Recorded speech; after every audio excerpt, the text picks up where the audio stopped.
کہ وہ جو ہے جو بظاہر بڑا عقلمند نظر آتا ہے وہ بے وقوف سے کہہ رہا ہے، ابو موسیٰ اشعری سے کہہ رہا ہے کہ ہم دونوں علی اور معاویہ کو خلافت سے ہٹا دیں گے، اور اس کی نشانی یہ ہوگی کہ اپنے اپنے ہاتھوں سے انگوٹھیاں اتاریں گے، اور پھر جو ہے وہ دونوں جب سامنے آئے تو ابو موسیٰ اشعری نے اپنے دائیں ہاتھ سے انگوٹھی اتاری اور کہا کہ میں نے علی کو ہٹا دیا خلافت سے، اور ابو موسیٰ اشعری نے وہی انگوٹھی جو ہے اپنے بائیں ہاتھ میں پہن لی اور کہہ کر کہ میں نے علی کو کہ میں نے جو ہے وہ معاویہ کو خلافت پہ بٹھا دیا۔ اب وہ وہاں پر یہ اتنی بڑی چال اور اتنی بڑی سازش یہ ہوتا ہے کہ یہ امام تو فرما رہے عقل کے ذریعے جنت حاصل کی جاتی ہے، عقل کے ذریعے رحمان کی عبادت ہوتی ہے، عقل کے ذریعے حجت کی معرفت ہوتی ہے۔ یہ کیا ہے کہ یہ عقل نہیں ہے؟ یہ سوال امام معصوم سے ہوا کہ مولا کہ یہ عقل نہیں ہے؟ امام نے فرمایا نہیں ہے، یہ عقل نہیں ہے۔ پوچھا کہ عمرو عاص کے پاس کیا تھا؟ عقل نہیں تھی؟ امام نے فرمایا نہیں تھی، وہ چالاکی ہے، مکاری ہے۔ چالاکی اور ہوتی ہے، عقل اور ہوتی ہے۔ ایک صلوات پڑھ دیں آپ ذرا محمد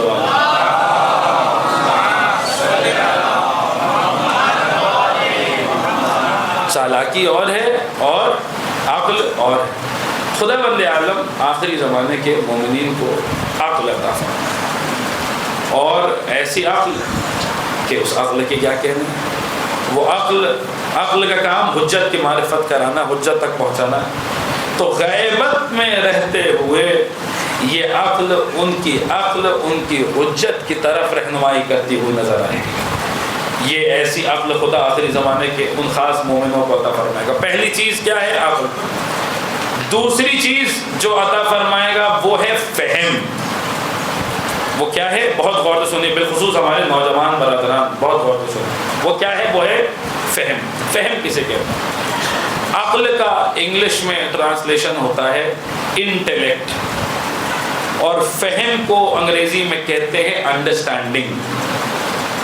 فہم اور شے ہے، عقل اور شے۔ فہم کسے کہتے ہیں؟ فہم کہتے ہیں انڈرسٹینڈنگ کو، سمجھنے کو۔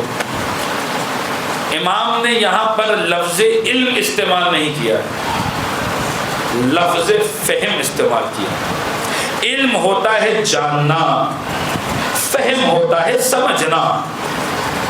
توجہ فرمایا حضرت۔ وہ دعا جو سکھائی جاتی ہے بچوں کو کہ جب تم پڑھائی کرنے بیٹھو تو پڑھائی سے پہلے یہ دعا پڑھو، جب مطالعہ کرو طالب علم کو سکھائی جاتی ہے، مفاتی میں موجود ہے، اور اب تو سب آن لائن اپلیکیشن وغیرہ۔ پڑھائی کرنے بیٹھو تو بچوں کو نہیں، سبھی کو کہ مطالعہ کرنے بیٹھو، جب بھی پڑھنے بیٹھو تو پڑھنے سے پہلے یہ دعا پڑھو۔ دعا میں کیا کہا جاتا ہے؟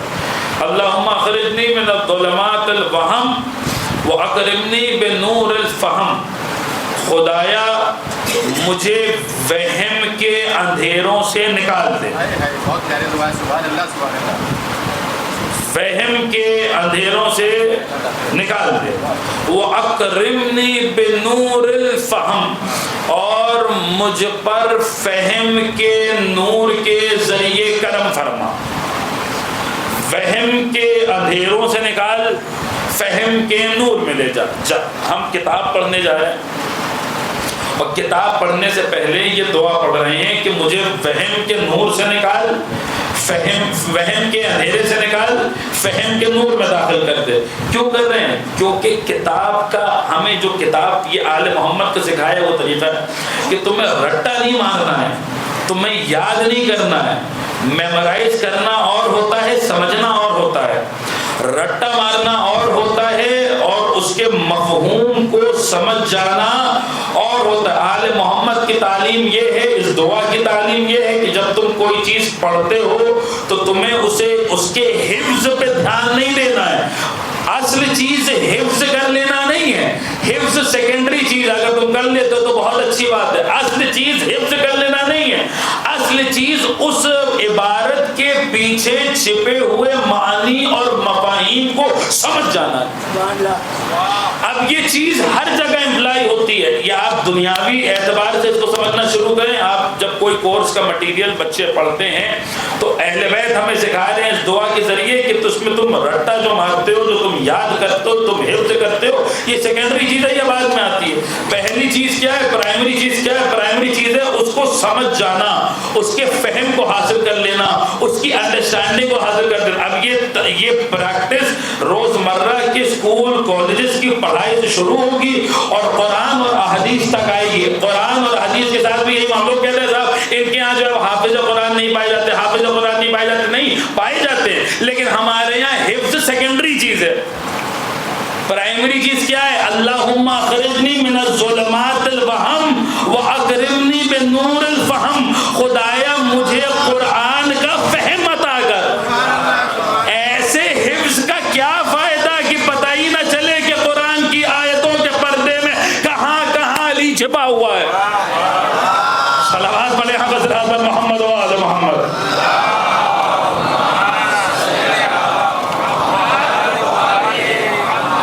ہمارے ہاں جو فوکس کیا گیا وہ فہم پہ کیا گیا, انڈرسٹینڈنگ پر. دیکھیے مثال دوں, علم میں اور فہم میں کیا فرق ہوتا ہے؟ علم میں اور فہم میں, آپ لیپ ٹاپ چلاتے ہیں, فون چلاتے ہیں, جو بھی آپ اس طریقے کی چیزیں استعمال کرتے ہیں, تو آپ کو علم ہوتا ہے یہ کیسے چلتا ہے, لیکن آپ کو فہم نہیں ہے کہ یہ کیسے چلتا ہے, اس کے پیچھے کا میکینزم کیا ہے, اس کے پیچھے کے معاملات کیا ہیں.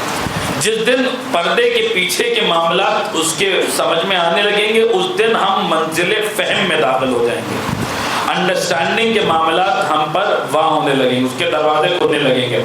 اب امیر المومنین کا ارشاد ہے کتاب الکافی میں ہمت کر رہا ہوں پڑھنے کی, ہے بہت سخت. غالباً جب دعاؤں پر میں پڑھ رہا تھا اس وقت بھی میں نے یہ حدیث ضمناً پڑھی تھی, لیکن آج پڑھ رہا ہوں اس کو تھوڑا اور تفصیل سے.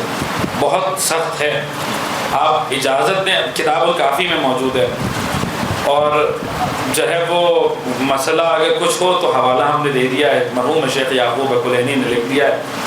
لیکن آپ دیکھیے کہ ہمارا جو دین ہے نا, وہ دین وہ ایک رات میں قرآن ختم کر دینے والا دین نہیں ہے. جس کو یہ چاہیے کہ بس ہم کچھ بھی پڑھیں, سمجھ میں آئے نہ سمجھ میں آئے, بس میں پڑھتے چلے جائیں, کچھ بھی پڑھتے رہے, دعا آئے نماز ہے, یہ وہ کرتے چلے جائیں, اس کو بھیا دوسروں کا دین مبارک ہو.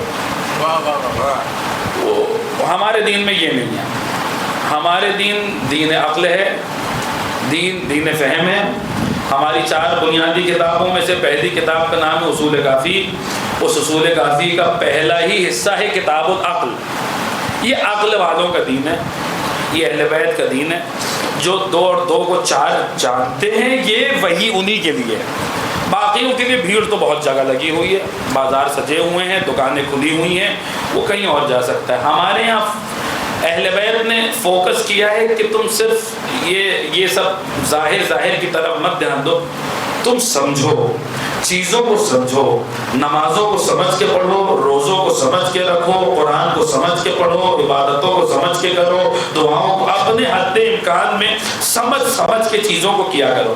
کتاب الکافی میں امیر المومنین کا ارشاد ہے کہ مولا نے فرمایا آگاہ ہو جاؤ اس قرت میں, اس پڑھ لینے میں کوئی خیر نہیں ہے, کوئی بھلائی نہیں ہے جس میں تفاہم نہ ہو. کیا مطلب تفاہم نہ ہو؟ جس میں انڈرسٹینڈنگ نہ ہو کہ کیا پڑھ رہے ہیں. توجہ, آگاہ ہو جاؤ اس قرت میں, اس پڑھ لینے میں کوئی خیر نہیں ہے جس میں یہ پتہ ہی نہ ہو کہ ہم پڑھ کیا رہے ہیں, سمجھ ہی میں نہ آئے کہ ہم پڑھ کے رہے. امیر المومنین, یہ میں نے پڑھا تھا دعا والے اشرے میں, امیر المومنین مسجد میں آئے, دیکھا ایک بندہ لمبی دعاؤں میں لگا ہوا ہے. مولا نے دیکھا بنا سمجھے لمبی دعائیں پڑھ رہا ہے. ایک مرتبہ مولا نے فرمایا جو خدا لمبی دعائیں سنتا ہے وہی چھوٹی دعائیں بھی سنتا ہے. اب دیکھیے منہج دیکھیے امیر المومنین کیا فکر دینا چاہتے ہیں. فکر علی کو دیکھیے کہ علی اپنے چاہنے والوں کو کس منزل پہ لے کے جانا. جو خدا لمبی لمبی دعائیں سنتا ہے وہی چھوٹی چھوٹی دعائیں بھی سنتا ہے. کیا مطلب؟ بنا سمجھے, کچھ سمجھ میں نہیں آ رہا, لمبی لمبی دعائیں پڑھنے سے بہتر ہے کہ چھوٹی چھوٹی دعائیں سمجھ کے پڑھی جائیں. میرے مولا نے 4 لائن, اس عشرے میں بھی یہ دعا کا ذکر آیا تھا کہ میرے مولا نے 4 لائن کی ایک چھوٹی سی دعا دی. بنا سمجھے لمبی لمبی دعائیں پڑھنے سے بہتر ہے سمجھ کے 4 لائن کی دعا پڑھ لو چھوٹی سی, یہ تمہیں زیادہ کام آ جائے گی. اور 4 لائنوں میں ایسی کون سی چیز ہے جو علی نے نہ مانگی ہو, ایسی کون سی دعا ہے جو علی نے نہ طلب کی ہو, ایسی کون سی چیز ہے جو میرے مولا نے جس کا ذکر نہ کیا ہو. مولا نے 4 لائنوں کی دعا دی, الحمدللہ علی کل نعمہ وصلی اللہ من کل خیر واعوذ باللہ من کل شر واستغفر اللہ من کل ذنب. خدایا ہر نعمت پر تیری حمد کرتا ہوں, تجھ سے ہر خیر طلب کرتا ہوں. ہر خیر میں سب کچھ آ گیا, دنیا کا رزق, اولاد اور دنیاوی مسائل, آخرت میں جنت, کوثر, توبہ, سبیل, آخرت کے مسائل. خدایا تو تیری ہر نعمت پر تیری حمد کرتا ہوں, تجھ سے ہر خیر طلب کرتا ہوں, ہر شر سے تیری پناہ چاہتا ہوں اور اپنے ہر گناہ پر تیری بارگاہ میں توبہ کرتا ہوں. مجھے بتائیے کون سی چیز رہ گئی, کون سی چیز ہے جو ان 4 لائنوں میں نہیں مانگی گئی, کون سی شے ہے جو اس دعا کے زمرے سے باہر چلی گئی. ارے لوگ حیران ہوتے 4 لائنوں میں علی نے ساری دعاؤں کو کیسے جمع کر دیا. ارے بھیا یہ تو دیکھیے کہ دعا دینے والا کون ہے, علی ہے. علی, ارے جو ایک قرآن, جو ایک نقطے میں پورا قرآن جمع کر سکتا ہے, اس کے لیے 4 لائنوں میں ساری دعاؤں کو جمع کر دینا کون سے بڑی بات ہے. تو فرمایا کہ آگاہ ہو جاؤ, اس قرت میں کوئی خیر نہیں جس میں تفاہم نہ ہو. جو پڑھو تو غور و فکر کے ساتھ پڑھو, انڈرسٹینڈنگ کے ساتھ پڑھو. آخری زمانے میں خدا عقل دے گا مومنین کو اور فہم دے گا. دیکھیے فہم بھی کوئی معمولی شے نہیں ہے. قرآن میں حضرت سلیمان کے لیے آیا فَفَهَمْنَاهَا سلیمان, ہم نے سلیمان کو فہم عطا کیا تھا. یہ وہی فہم ہے کہ جس کے لیے چوتھے امام نے اپنی پھوپھی کے لیے فرمایا کہ انت بحمد اللہ عالمۃ غیر معلمہ و فہیمۃ غیر مفہمہ. اے پھوپھی اماں آپ بحمد اللہ ایسی عالمہ ہیں, ایسی صاحب علم ہیں جسے کسی نے علم دیا نہیں ہے, اور ایسی صاحب فہم ہیں جسے کسی نے فہم عطا کیا نہیں ہے. یہ وہی فہم ہے کہ جس کے لیے امام نے فرمایا اپنے شیعوں کے متعلق. ہم سنتے ہیں شیعوں میں درجات ہوتے ہیں, مدارج ہوتے ہیں, کوئی نچلے درجے پر ہوتا ہے, کوئی بلند درجے پر ہوتا ہے. تو یہ فرق کیسے آتا ہے؟ تو کئی چیزوں کے ذریعے آتا ہے. ان میں سے ایک چیز یہ ہے کہ امام نے فرمایا اعرفوا منازل شیعتنا علی قدر روایتہم منا وفہمہم عنا. ہمارے شیعوں کی منزلت کو اگر تمہیں جاننا ہے اور سمجھنا ہے کہ ہمارے شیعہ کس منزلت پر فائز ہیں, تو دیکھو کہ وہ ہم سے کتنی روایتیں نقل کرتے ہیں. پہلی چیز, روایتوں کو نقل کرنا بھی بڑی چیز ہے. روایت, ابھی میں حدیث مکمل کر رہا ہوں, ایک اور حدیث اتنا سنتے چلیے. روایتوں کا, احادیث آل محمد کا بیان کرنا بھی بڑی شے ہے. گزر چکا ہے یہ کہ کلامکم نور, آل محمد آپ کا کلام نور ہے. احادیث کے ذریعے دلوں میں جو زنگ لگ جاتے ہیں وہ زنگ ٹھیک ہو جاتے ہیں. احادیث کو نقل کرنے کا معاملہ یہ ہے کہ پوچھنے والے نے امام سے پوچھا کہ مولا ایک بندہ ہے جو آپ ہی کے چاہنے والوں میں سے مگر عبادت گزار ہے, بہت زیادہ عبادتیں کرتا ہے, اور دوسرا ہے جو آپ کی حدیثوں کو نشر کرتا ہے. ان دونوں میں سے افضل کون ہے؟ تو امام نے فرمایا الراویۃ لحدیثنا یشد بہ قلوب شیعتنا افضل من الف عابد. ہماری حدیثوں کی روایت کرنے والا, ایسی حدیثیں جو ہمارے شیعوں کے دلوں کو مضبوط کرتی ہیں. شیعوں کے دل اہل بیت کے فضائل سے مضبوط ہوتے ہیں, ہمارے شیعوں کے دلوں کو مضبوط کرتی ہے. ایسی حدیثوں کا روایت کرنے والا جو ہمارے شیعوں کے دلوں کو مضبوط کرتی ہیں, وہ ایسے 1000 عبادت گزاروں سے افضل ہے جو ہماری حدیثوں کو روایت نہیں کرتا. صرف حدیثوں کو روایت کرنا ہے, سمجھنا نہیں ہے کہ نہیں. امام نے فرمایا ہمارے شیعوں کی منزلت کو جاننا ہے تو یوں سمجھو کہ وہ ہم سے کتنی روایتیں نقل کرتے ہیں, وفہمہم عنا, اور ہم سے ان روایتوں کا کتنا مفہوم لیتے ہیں, کتنا فہم لیتے ہیں, ان روایات کو کتنا سمجھتے ہیں. روایات کو صرف نقل کر دینا کمال نہیں ہے بلکہ انہیں سمجھنا بھی کمال ہے. تو 3 چیزیں خدا عطا کرتا ہے, عقل, عقل، فہم اور معرفت. عقل اور فہم پر گفتگو ہو گئی، معرفت پر پہلے گفتگو ہو چکی تھی، تھوڑی بہت بچی ہے وہ ہم کل کریں گے انشاءاللہ. کہ جب یہ تینوں چیزیں جمع ہو جاتی ہیں آخری زمانے کے مومنین میں، عقل، فہم اور معرفت، تب خدا ان کے لیے غیبت کو بے منزلہ مشاہدہ قرار دیتا ہے. اب یہاں پر غیبت اور مشاہدے کے درمیان کیا فرق ہے؟ جب منزل مشاہدہ شروع ہوتی ہے تو کیا ہوتا ہے؟ وہ کون افراد ہیں کہ جو اس منزلت تک پہنچے؟ اب دیکھیے میں نقل کر رہا ہوں، میں گنہگار آدمی نقل کر رہا ہوں، اس لیے نقل کر رہا ہوں یہ باتیں کہ اگر ہم تک باتیں پہنچ چکی ہیں اور ہم نے یہ باتیں کا مولا کی کرم سے ہمیں علم ہو گیا، ہم بیان کر دیں گے. اس مجمع میں اگر ہمارا کوئی یہ جو چھوٹے بچے آ رہے ہیں ان میں سے کوئی ان باتوں پر کو سمجھ جائے گا، جو ہمارے چھوٹے بھائی بیٹھے ہوئے ہیں یہ ان باتوں میں سے کوئی سمجھ جائے گا اور آگے چل کر اس کے لیے غیبت بمنزلہ مشاہدہ بن جائے گی، تو ہماری یہ ایک مجلس کیا ہماری تو زندگی کامیاب ہو جائے گی اور زندگی مولا کی بارگاہ میں قبول ہو جائے گی اگر کسی ایک بندے کے لیے بھی غیبت بمنزلہ مشاہدہ تک پہنچ گئی. وہ لوگ کہ جن کے لیے غیبت بمنزلہ مشاہدہ ہوئی ہے ان کی تفصیلات بہت زیادہ تو نہیں ہے، لیکن جتنی ہم تک پہنچی ہیں روایات کی روشنی میں ہم آپ کی خدمت میں انشاءاللہ پیش کرنے کی کوشش کریں گے. ایک صلوات پڑھ دیں محمد و آل محمد.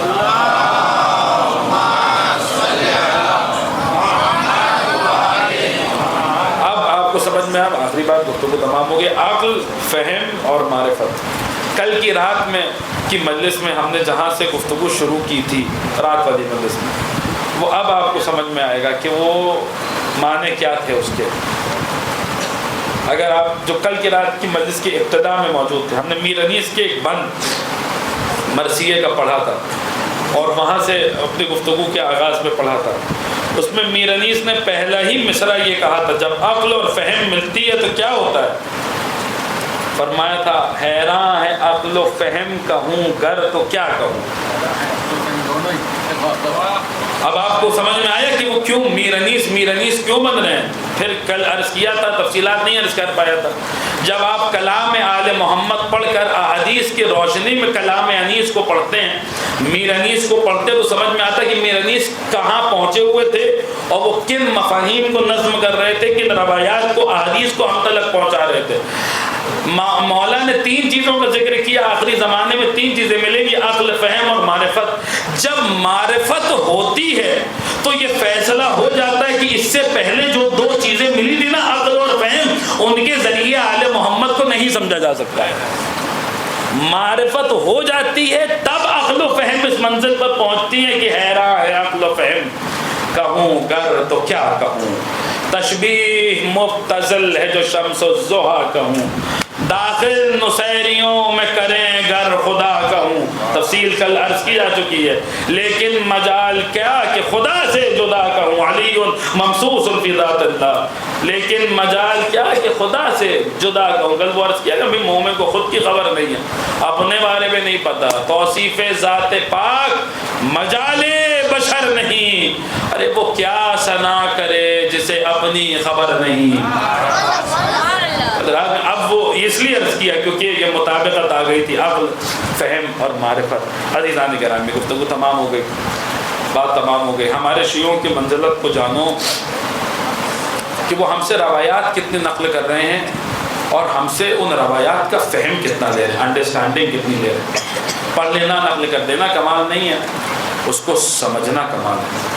ایک لمحے کا اچھا غور و فکر 70 سال کی عبادتوں سے بہتر ہے.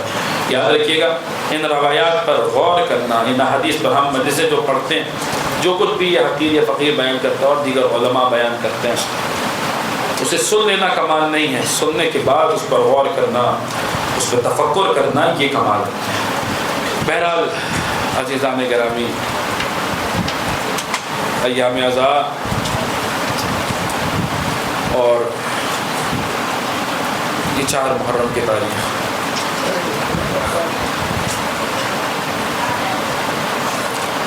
دیکھیے جو محرم کا پہلا عشرہ ہوتا ہے اس میں بہت زیادہ تفصیلات عرض کرنے کی ضرورت نہیں پڑتی.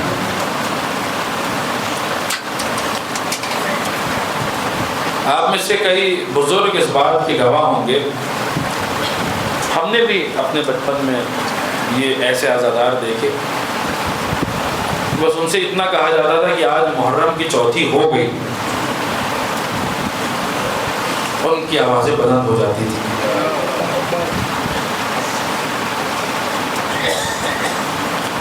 عزیزان گرامی، انصار سید الشہداء کا ذکر ہو رہا ہے۔ یہ دن ہمیں اصحاب مولا حسین، ایسے اصحاب کی چشم فلک نے ایسے اصحاب نہ دیکھے تھے، وہ اصحاب کی جن کے لیے ہم زیارت میں پڑھتے ہیں، معصوم سے مقبول زیارت میں پڑھتے ہیں، السلام علیکم ایھا الطابون عن توحید اللہ، اے خدا کی توحید بچانے والوں آپ پر سلام، توحید کو ڈیفینڈ کرنے والوں آپ پر سلام، جو مدافعین توحید و ولایت تھے، جانے قربان ایسے اصحاب پر۔ کل رات آپ نے حضرت حر کا ذکر سنا، آج رات انشاءاللہ حبیب ابن مظاہر کا سنیں گے۔ جلیل القدر اصحاب کا ذکر ہو رہا ہے، عابس کا ذکر ہو چکا، شوذب کا ذکر ہو چکا، حضرت جون جیسے غلام کا ذکر ہو چکا۔ کربلا ایک عجیب و غریب داستان ہے صاحب۔ ہر آدمی جو کربلا کے میدان میں مولا حسین کے ساتھ موجود ہے، وہ دوسرے سے پہلے میدان جنگ میں جانا چاہتا ہے۔ تاریخ نے یہ جملے لکھے کہ انصار حسینی نے اپنے دل اپنی ذرا کے اوپر اوڑھ لیے تھے، ذرا کے اوپر جو آرمر ہوتا ہے بدن پر، اس کے اوپر اپنے دل پہن لیے تھے۔ ایسی میدان میں جانے کی خواہش اور ایسا خود کو سید الشہداء پہ قربان کر دینے کا جذبہ کہ تاریخ حیران رہ گئی اس منظر کو دیکھ کر۔ انہی افراد میں سے ایک اور غلام ہے جس کا نام میں نے ڈھونڈا مگر مجھے کتب مقاتل میں نام نہیں ملا، یہ ہو سکتا ہے کہ مجھ سے کہیں کوتاہی ہو گئی ہوگی، نہیں ہو پایا، لیکن بس اتنا ذکر ملا کہ مولا حسین کا ایک غلام تھا جس کا تعلق ترکی سے تھا، اور لکھنے والوں نے لکھا غلام ترکی۔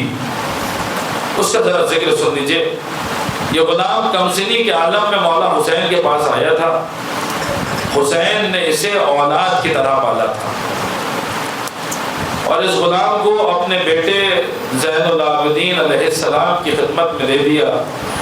یہ چوتھے امام کی غلامی میں رہا اور ان کی خدمت میں رہا۔ آل محمد کا گھرانہ ہے کہ جہاں غلام کو غلام نہیں رکھا جاتا، کنیز کو کنیز نہیں رکھا جاتا۔ آپ سن چکے ہیں فضا صبح اس عالم میں کرتی تھی کہ حسنین ماں کہتے تھے، سیدہ بہن کہتی تھی۔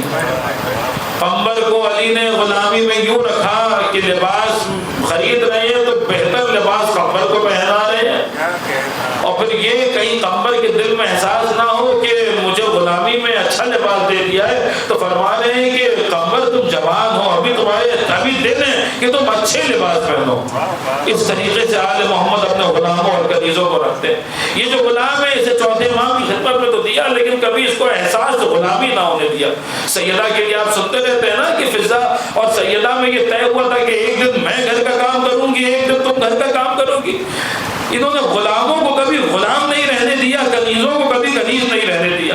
جب اس غلام نے دیکھا، اس غلام ترکی نے دیکھا کہ عاشورے کا دن ہے، سب اپنی جانیں دے رہے ہیں، کبھی بھی میرے مولا تک جو ہے وہ تیر اور تبر اور تلوار پہنچ سکتے ہیں، میری مولا کی جان پر بنی ہے، میرے مولا کے بچے تھوڑی دیر وقت بعد جو ہے وہ بنی ہاشم کی باری آ جائے گی۔ اس غلام سے رہا نہیں گیا۔ روایت میں نے کتب مقاتل میں یہ پڑھا ہے، وہ غلام ترکی مولا حسین کی بارگاہ میں آیا، مولا سب میدان میں جا رہے ہیں، کیا مجھے میدان میں جانے کی اجازت نہیں ملے گی؟ حسین نے ایک مرتبہ اس کی طرف دیکھا اور دیکھ کر کہا کہ بلو کہ تو ہمارا غلام ہے، لیکن میں نے تجھے اولاد کی طرح پالا ہے، کب غلام کی طرح رکھا، تو کیسے مرنے کی اجازت دے دو؟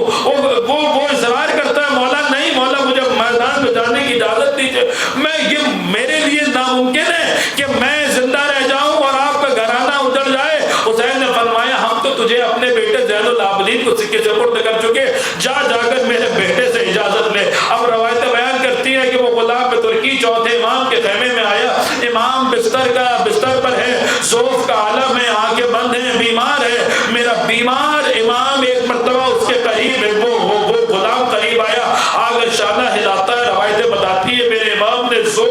آنکھیں کھولی، آنکھیں کھول کے دیکھا کہ غلام ترکی موجود ہے. وہ کہتا ہے کہ میرے مولا کیا اجازت ہے کہ آپ کے بابا پہ اپنی جان قربان کر دوں؟ چوتھے باپ نے فرمایا اگر میرے بدن میں طاقت ہوتی میں میدان میں جاتا، لیکن کیا کروں کہ ذوف نے مجھے میدان میں جانے سے روکا ہوا ہے. ارے تو خوش نصیب ہے کہ میرے بدن میں طاقت ہے. بابا پہ وقت پڑا ہے، جا میدان میں جا اور اپنی جان میرے بابا پہ قربان کر دے. جیسے ہی چوتھے امام سے اجازت ملی، خوشی چہرہ کھل گیا. روایت کہتی چہرہ کھل گیا، چہرے پہ خوشی کے آثار آئے کہ مجھے میرے مولا پہ مرنے کا موقع مل گیا. امام کی بارگاہ میں آیا، سید الشہداء کی بارگاہ میں آ کر کہتا ہے السلام علیکم. مولا نے جواب سلام دیا، وعلیکم السلام ورحمۃ اللہ وبرکاتہ ونحن من خلفک. امام نے جواب سلام کے ساتھ یہ جملہ فرمایا کہ آگے آگے تو چل، پیچھے پیچھے ہم بھی آ رہے ہیں، ہم تیرے پیچھے آنے والوں میں سے. عزیزان گرامی، امام حسین سے بھی اس میں ملا. آیا اب در خیمہ پر آیا، جس گھرانے کی پوری زندگی خدمت کی ہے، پوری زندگی جس گھرانے کی نوکری کی ہے، در خیمہ پر آ کر کہتا السلام علیکم یا اہل بیت النبوہ اعفونی ما قصرت من خدمتکم.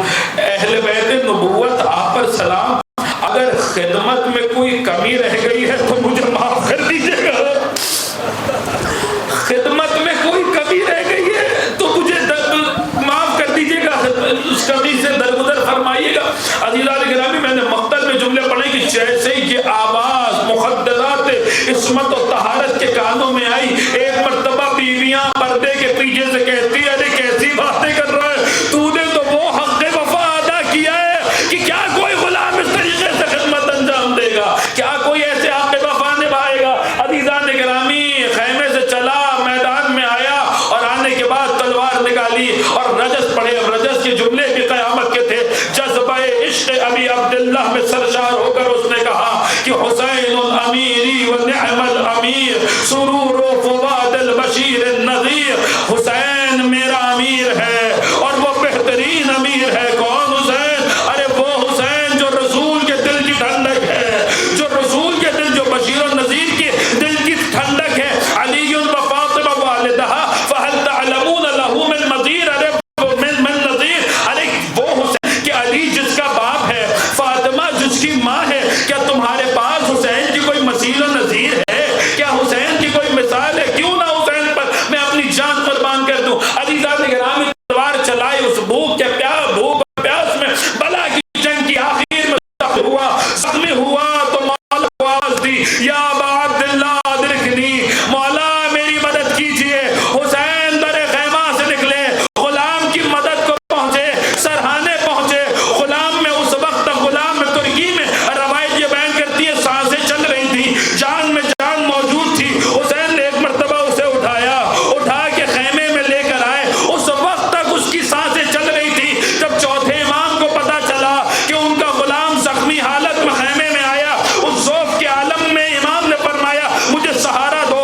امام کو سہارا دیا گیا. چوتھے امام کو سہارا دے کر اس غلام میں ترکی کے پاس لایا گیا. اب مقتل یہ کہتا ہے مولا حسین سرہانے ہیں، چوتھے امام پائیدی ہے، دو امام اس کے پاس موجود ہیں. سرہانے حسین ہیں، پائیدی مولا سجاد ہیں، زخموں سے چور چور. لیکن جیسے ہی اپنے امام کی خوشبو محسوس کی، ایک مرتبہ آنکھیں کھولی، دونوں اماموں کے چہروں کو دیکھا اور خوشی کے عالم میں سلام کیا اور روح سے انصری سے پرواز کر گئی، روح بدن کے ساتھ چھوڑ گئی. میں دست ادب چھوڑ کے کہوں گا اے غلام کے سرہانے آنے والے مولا، آپ کا غلام دنیا سے جا رہا ہے، سرہانے حسین ہے، پائیدی سجاد ہے.